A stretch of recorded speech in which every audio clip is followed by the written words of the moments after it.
Hi everyone, welcome back. In today's episode, I wanted to take a look at the Dark Reader for Google Chrome. Now, this is one of my favorite extensions that turns any website into dark mode. Well, almost any website, but it's the one that's the most reliable and that has the most compatibility from my experience, and I've tried them all. It also has a purchased version for Safari, but you can get the Chrome one and you don't have to pay anything. So me being a fanatic, I did buy the Safari one in the case where I need to use Safari, but it works really well in Chrome.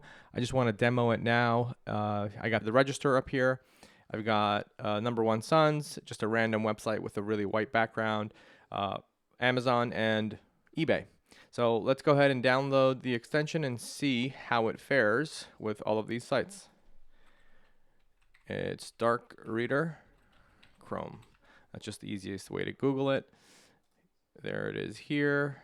And add to Chrome, add extension. All right.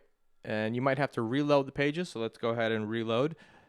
There we go. We got Yahoo up. As you can see, it works on Yahoo, works on the register, works on Number One Sons, which is just some random website.